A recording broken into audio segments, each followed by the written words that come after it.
49 అంటే సంతానం, 49 అంటే సంతోషం. 39 ఆంధ్రప్రదేశ్, తెలంగాణ. ఇప్పుడు 3 యూనివర్సిటీలలో భారతదేశంలో ప్రపంచంలో ఉన్న కోర్సులన్నీ కూడా ఇక్కడ ఉన్నాయి. ఎందుకంటే ప్రతి విద్యార్థికి ఇప్పుడు ప్రపంచంలో షార్టేజ్ 3 ఉన్నాయి.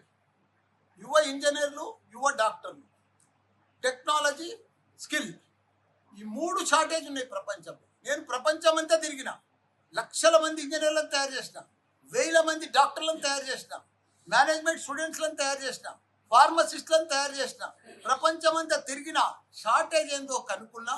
ఇప్పుడు 3 యూనివర్సిటీలు పెట్టి పిల్లలకు అందుబాటులో మంచి అఫోర్డబుల్ ఫీజు తోటి కామన్ మ్యాన్ కూడా చదువుకునేటట్టు 2 లక్షల ఫీజు పెట్టి దాంట్లో మళ్ళీ 50,000 డిస్కౌంట్ ఇచ్చి 1,50,000కే మేము ఇక్కడ ఎడ్యుకేషన్ చెప్తున్నాం మంచి పిల్లలకు. ఎందుకంటే మంచి ఇంజనీర్లను తయారు చేస్తాం. ప్రపంచంలో డిగ్రీ కాదు, ఇంతకుముందు డిగ్రీ పాస్ అవుతారు 70-80% వస్తుంది స్టూడెంట్కి, కానీ సర్టిఫికెట్ ఉంటుంది బిటెక్స్, అది కానీ జాబ్ రాదు, నోరు తెరిస్తే మాట రాదు. కానీ ప్రపంచంలో షార్టేజ్ అంటే టెక్నాలజీ, స్కిల్, అదంతా కూడా గ్రహించి మా దగ్గర మా యూనివర్సిటీలో ఇప్పుడు ప్రతి స్టూడెంటు డే 1 నుంచి ఫస్ట్ ఇయర్ నుంచే ల్యాప్టాప్తో రావాలి. ల్యాప్టాప్ కంపల్సరీ, ల్యాప్టాపే వాళ్ళ లైఫ్ పార్ట్నర్. ల్యాప్టాప్ లేని కాలేజీకి రావద్దు. కాబట్టి దాని తగ్గట్టుగా ఇన్ఫ్రాస్ట్రక్చర్ తయారు చేసి దాని తగ్గట్టుగా ఫ్యాకల్టీని పెట్టి ప్రతి స్టూడెంట్ను డే 1 నుంచే జావా కానీ, పైథాన్ కానీ, డేటా సైన్స్ కానీ, ఈ టెక్నాలజీ కానీ ల్యాప్టాప్ మీదనే వాళ్ళకి టీచ్ చేస్తున్నాం. మొత్తం ఫస్ట్ ఇయర్ నుంచే, డే 1 నుంచే. ఎందుకంటే వాళ్ళకి స్కిల్ రావాలి, వాళ్ళకి టెక్నాలజీ రావాలి. ఈ స్కాలర్షిప్స్ అనేది ఫస్ట్ 500 స్కాలర్షిప్స్కి ఈ ఏదైతే మనం అనౌన్స్మెంట్ చేస్తామో ఈ ఫస్ట్ 500 స్కాలర్షిప్, ఫస్ట్ 500 అడ్మిషన్స్ ఉంటుంది. తర్వాత కూడా స్కాలర్షిప్స్ కంటిన్యూ అవుతాయి కానీ బట్ ఈ మోతాదులో ఇవ్వలేకపోవచ్చు, ఎందుకంటే బడ్జెట్ కూడా చూసుకోవాలి కాబట్టి.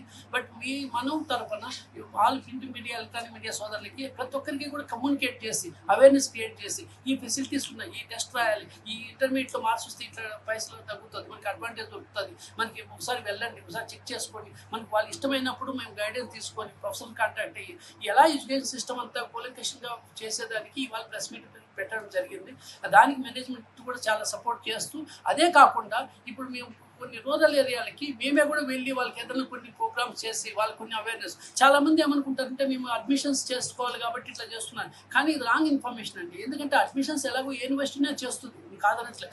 యాజ్ అ వైస్ ఛాన్సలర్గా నేను ఏమంటున్నానంటే చాలామందికి అవేర్నెస్, ఇప్పుడు వాళ్ళు జాయిన్ అయ్యే పొజిషన్ ఏ యూనివర్సిటీలో జాయిన్ కావచ్చు, మనం ప్రెస్ చేయట్లేదు, మనం ప్రజలు పెట్టట్లేదు, మన దగ్గర జాయిన్ కావాలి. కనీసం వాళ్ళకి అవేర్నెస్, ఈ ఫీ స్ట్రక్చర్ ఎలా ఉంటుంది, ఎగ్జామ్స్ ఎలా ఉంటాయి, ట్రైనింగ్ ఎలా ఉంటుంది, ప్లేస్మెంట్స్ ఎలా ఉంటుంది, రేపు ఎంప్లాయ్మెంట్ ఎలా ఉంటుంది, రేపు ల్యాబొరేటరీ ఈ పారామీటర్స్ కావాలి, రేపు మీకు క్లాస్ రూమ్స్ ఇలా ఉండాలి, లైబ్రరీ ఇలా ఉండాలి, కొంచెమన్నా అవేర్నెస్ తెలిస్తే వాళ్ళకి మనం చాలా హెల్ప్ చేసిన వాళ్ళం అవుతాం. దానివల్ల ఇప్పుడు ప్రెస్ మీట్ వాళ్ళ April 15th ఇక్కడ పెట్టడం జరిగింది. మీరందరూ కూడా దయచేసి మల్లారెడ్డి యూనివర్సిటీ తరఫున కాకపోయినా మనకి పబ్లిక్ సొసైటీ కాబట్టి తెలంగాణ డిస్ట్రిక్ట్స్ అందరికీ మారుమూల ప్రాంతాల నుంచి కూడా వస్తుంటారు, చాలా మందికి అవేర్నెస్ ఉండదు కాబట్టి మనం అందరికీ అవేర్నెస్ చేసే బాధ్యత మనందరి మీద ఉంది. అది అడ్మిషన్స్ పాయింట్ ఆఫ్ వ్యూ కానీ మీ ప్రెస్ మీడియా సోదరులకు కూడా కానీ మీ ఏదైనా కూడా ఈ డౌట్స్ అని ఉంటే నేను మళ్ళీ యాజ్ వైస్ ఛాన్సలర్గా మీకు ఏదైనా డౌట్స్ ఉంటే ఈ ప్రోగ్రామ్ అయిపోయిన తర్వాత కూడా నేను మళ్ళీ మీకు ఎక్స్ప్లెయిన్ చేస్తాను. ఇప్పుడు ఈ ప్రెస్ మీట్ విజయవంతం కావాలని అట్ ద సేమ్ టైం మేము ఈ ప్రోగ్రామ్స్ అన్నీ కూడా ఒక వెబ్సైట్లో ఉంటాయి.